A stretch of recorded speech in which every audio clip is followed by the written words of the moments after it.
E aí, pessoal, tudo bem? Eu sou a Alexandra, hoje eu estou com os meninos Guilherme, Luan, Eliabe e Leonardo, para a gente apresentar para vocês a nossa última videoaula para vocês do nosso curso, certo? Então, hoje eu vou explicar para vocês sobre incêndio, certo? Então, vamos começar falando sobre o que é incêndio. Incêndio, como está aí no slide, um incêndio é quando existe um fogo bem não controlado, o que poderá ser bastante perigoso para pessoas, animais e bens materiais. Mortes podem ocorrer pela exposição a um incêndio, que por inalação de gases ou pelo desmaio causado por eles, ou numa fase posterior pelas queimaduras graves, ok?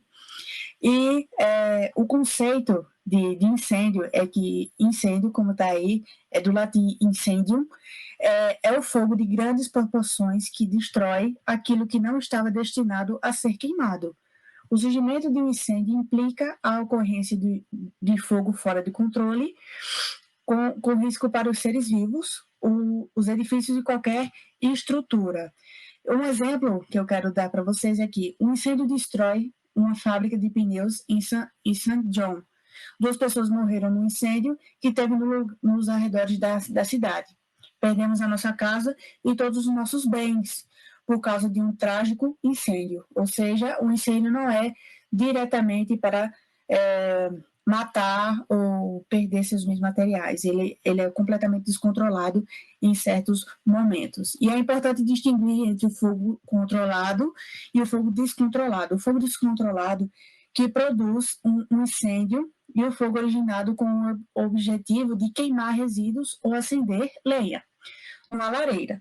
Nem sempre o fogo tem consequências negativas ou prejudiciais. Contudo, um fogo criado pela mão humana com um determinado fim pode ficar descontrolado e resultar num incêndio, que é o que geralmente acontece, né?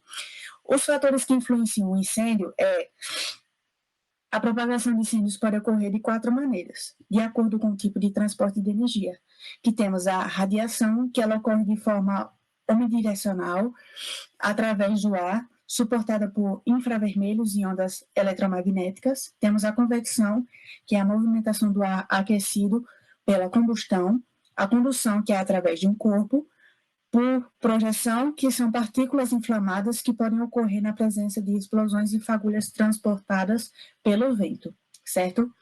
E agora, o que causa um incêndio, né, na verdade? Os incêndios em edifícios, eles podem ser despoletados devido a falhas na instalação elétrica, curtos-circuitos e eletrodomésticos, devido a velas, pontas de cigarro e etc. Caso não se tenha cumprido as regras de segurança na construção dessas estruturas, os incêndios podem propagar-se ainda mais rapidamente. Os incêndios que acontecem nas casas, nas residências normais, pode acontecer por causa de um fio que estava mal colocado, em caso de extensões e muito uso de benjamins, né, que são os T, que tem várias tomadas em um só.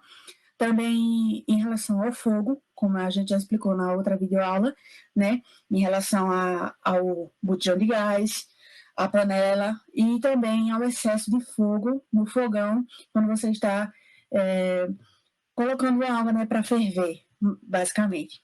E agora eu deixo vocês com Leonardo. Muito obrigada. E aí, pessoal, vou falar um pouco sobre a classificação do incêndio e outras coisas, como fenômenos de incêndio, interiores e como apagar o incêndio. Bem, começando pela classificação do incêndio, o que já foi exposto aqui, que a Alexandre falou, a diferença entre o incêndio e o fogo, é que o fogo é algo controlável e o incêndio algo fora de controle. Logo, os incêndios são classificados de acordo com os seus combustíveis, os materiais que vão pegar fogo. Então, só conhecendo a natureza desse material, a gente pode distinguir e identificar a melhor forma para combater esse incêndio da maneira rápida e segura. A gente tem a classe A, classe B, C, D e K. A classe A são incêndios que se propagam em materiais sólidos como madeira, papel e plástico. Eles vão queimar na superfície e profundidade desse material. A gente tem a classe B, que são incêndios que ocorrem em líquidos inflamáveis, graxas e gases combustíveis. Eles queimam apenas na superfície, como no caso do álcool em gel, que está ocorrendo muito na pandemia por questão de proteção ao vírus. E se a gente usar o álcool em gel, a gente e for manusear fogo, ele pode pegar fogo e a gente não pode ver, e pode acarretar em graves queimaduras e acidentes. Além disso, tem um álcool, gasolina e outros materiais que também podem ocasionar acidentes e são do nosso dia a dia. Tem a classe C, que é quando o objeto ou material pega fogo, ele é energizado, como computador, televisão, geladeira, coisas desse tipo, que é comum no nosso dia a dia também. Tem a classe D, que são os incêndios causados pelos materiais pirofóricos. Materiais não, metais pirofóricos. Tenho como exemplo o sódio, que reage fortemente com a água, causando até explosão. Então, se tiver ocorrendo um incêndio e que tenha a presença do sódio, a gente não pode utilizar de maneira alguma a água, porque os dois reagem fortemente, causando explosões. Tem a classe K, que é uma classe exclusiva para o fogo em óleo e gordura de cozinha, porque a gente não pode usar água pelo fato do óleo ser apolar. E se a gente pode molhar um pano grosso e usar em cima desse material que está pegando fogo, porque aí vai agir como abafamento, que é uma das técnicas de controlar incêndio. E também, antes de tudo isso, desligar o fogo antes disso.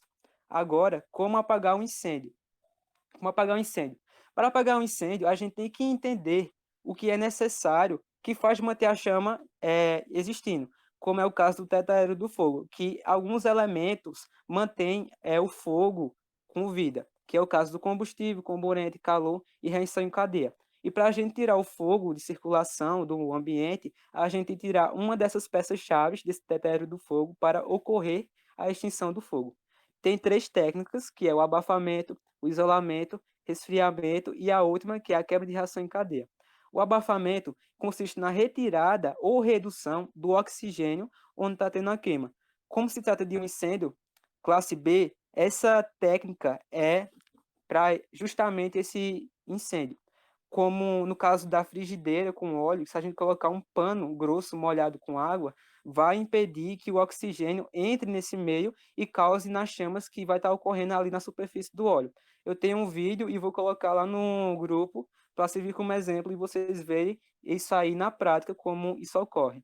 Tem também o isolamento, que é uma técnica que a gente pode usar, que é quando a gente tira o combustível do processo de queima. Isso ocorreu no Pantanal, nos incêndios do Pantanal, onde existia a área de vegetação e a vegetação que estava pegando fogo, eles iriam mais à frente e retirar o combustível, a vegetação que serviria de combustível, deixando o fogo que estava na outra área sem escapatória e ele seria extinguido porque não teria mais combustível para ser queimado. Os próprios bombeiros se retiravam e faziam uma área em que o fogo não iria atravessar por falta de combustível. Também tem o resfriamento, que é a redução da temperatura na área afetada pela chama. Isso a gente pode usar na classe A, porque não vai ter energia ou óleo que vai expelir ou causar explosões. Então a gente pode usar água nessa técnica de resfriamento.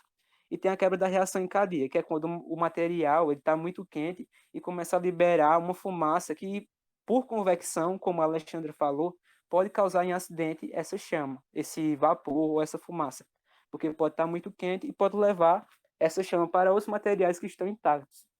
Agora eu vou falar sobre fenômenos de incêndio em interiores. Basicamente, esses fenômenos de incêndio ocorrem em locais fechados, confinados, onde geralmente é um espaço delimitado por paredes e teto, nos quais vão acumular os gases e as fumaças nesse ambiente, impedindo que o ar, essa fumaça e esse material inflamável que está lá dentro, escapar para fora do ambiente. A gente tem três fenômenos que ocorrem, que é o flashover, backdraft e o boil-over. O flashover é o momento em que os gases combustíveis resultantes da queima e a elevação da temperatura juntamente, né, no ambiente entram em ignição. O que é ignição? É quando pega fogo tudo junto de uma vez só e causa como se fosse um flash mesmo, uma explosão de repente. Tem um backdraft, que é um incêndio em ambientes internos, onde a falta de ventilação pode gerar gases e vapores, que podem entrar em combustão quando ocorre a abertura do ambiente. Como no caso dos filmes, ocorre muito isso, que está pegando fogo em um ambiente e quando abre a porta ocorre a explosão. Logo, esse ar que está no lado de fora vai se misturar com os materiais de dentro, resultando em uma grande explosão e uma queima rápida. E o boil-over é quando um líquido queima na superfície desse líquido, né? E ele está dentro de um recipiente. Então, vai esquentar tanto a superfície desse líquido e o recipiente que esse vai evaporar o líquido e vai agir por convecção, como foi falado também por Alexandre, e pode atingir outras áreas. Então, vai causar na queima mais rapidamente no ambiente, podendo incendiar e causar graves transtornos no meio. Bem, é isso, e agora os meninos vão dar continuidade falando sobre os extintores. Valeu.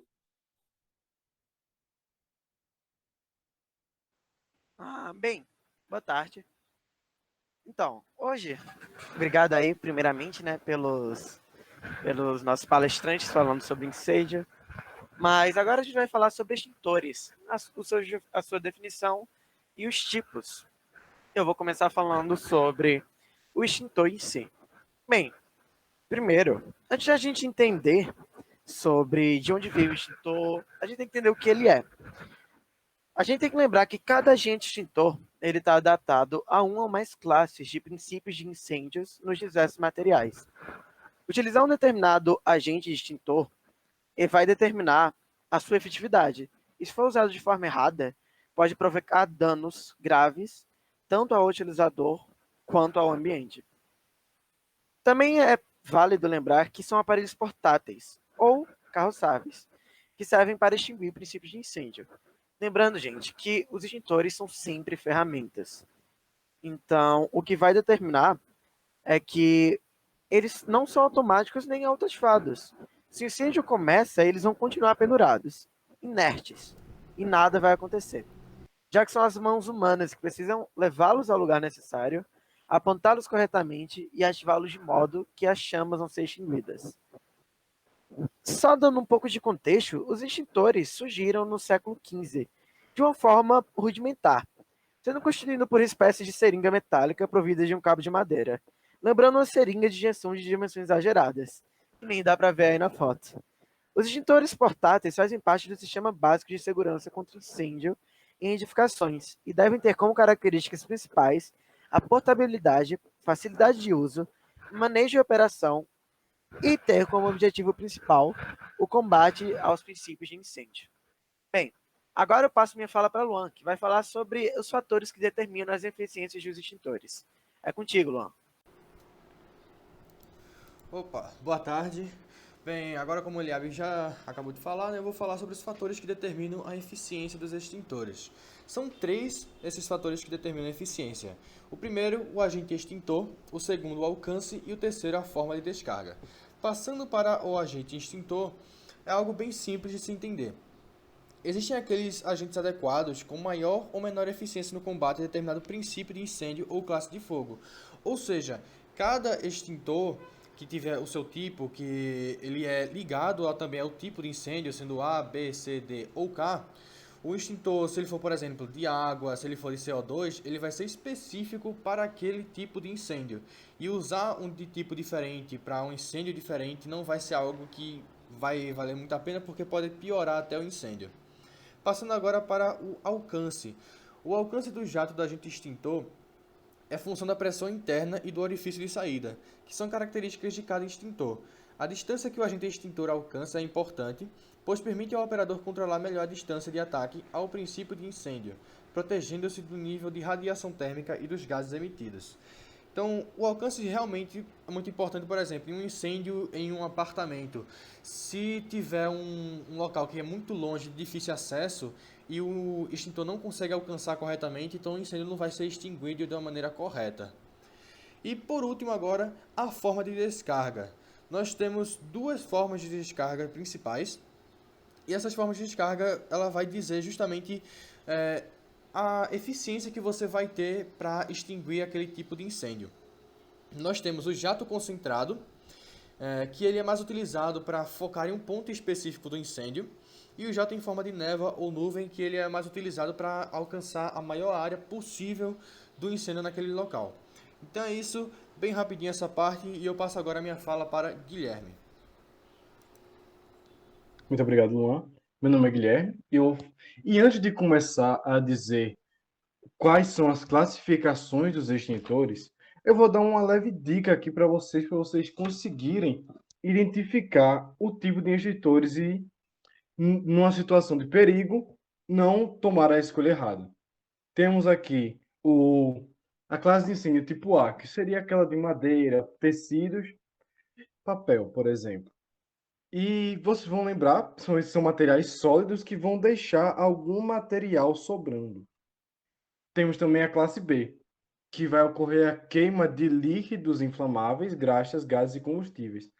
Já que começa com a letra B, vocês podem usar para lembrar de botijão, que tem um gás combustível.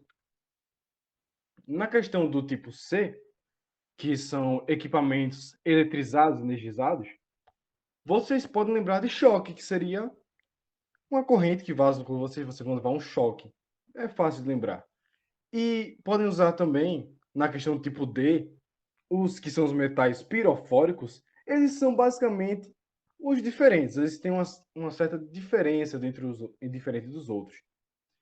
E temos também a classe K, que seria óleos e gorduras de cozinha, que você pode lembrar da palavra em inglês, que já é a denominação da classe de incêndio, que é K de kitchen, que é cozinha. E depois disso eu vou falar agora sobre a classificação dos extintores. Os extintores são classificados por agente extintor, o sistema de ejeção do agente extintor, carga em volume e em massa, e pela sua locomoção.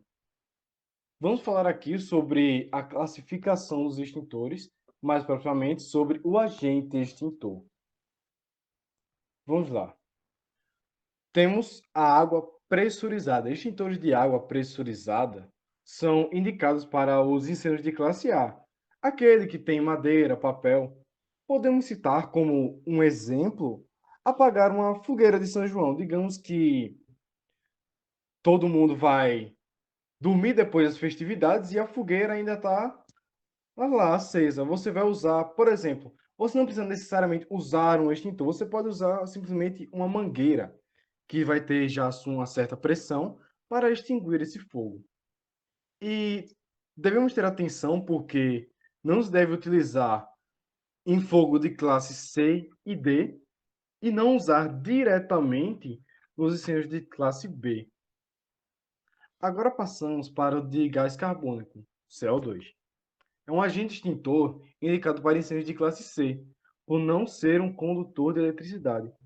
Digamos, por exemplo, você deixa um aparelho ligado em casa e quando volta, seu quarto pode estar com uma pequena área pegando fogo, por exemplo. E se você usasse o classe A, que seria de água pressurizada, pela água ser um condutor elétrico, aquela água pode chegar em você até causar outros choques elétricos. Então, é necessário usar o de gás carbônico porque ele vai abafar o fogo, impedindo que ele se espalhe. Ele não, e diferente do pó químico, ele não vai danificar o equipamento. Falando no pó químico, agora vamos falar um pouco mais sobre ele. O pó químico é um agente extintor indicado para combate da classe B, a classe dos botijões, dos gases e também da gasolina e etc. Ele também vai trabalhar por abafamento e também pode ser utilizado na classe A e C. Podemos citar, por exemplo, um posto de gasolina que começa a pegar fogo em uma certa região, você vai ter que usar esse pouquinho para extinguir aquele incêndio. Caso você use outro tipo de extintor, aquele fogo pode até se espalhar mais e mais, como o Luan disse que, se não usá-los corretamente, ele pode piorar a situação. Agora vamos falar um pouco sobre os extintores de espuma. São agentes extintores indicados para os incêndios de classe A e B. Eles agem por abafamento e, secundariamente, pelo resfriamento. Por ter água na sua composição, não se pode utilizá-lo em incêndio de classe C, porque ele conduz corrente elétrica. Então, pessoal, eu vou falar um pouco agora sobre o classe D. O classe D você vai usar um pó especial ou usar um de água com um agente encapsulador. Vou citar o exemplo aqui do F500. Agora vocês vão ver um vídeo de um metal diferente sendo em combustão, sendo extinguido por um jato de água com esse agente encapsulador, no caso o F500.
Então, pessoal, esse material aí que está em combustão é o magnésio. Se ele usasse apenas o jato de água, já que o magnésio ele iria reagir com a água, criando uma chama ainda maior, caso ele não tivesse esse agente encapsulador, ele ia fazer isso. Mas como ele tem esse agente, o F500, ele vai conseguir conter aquele incêndio.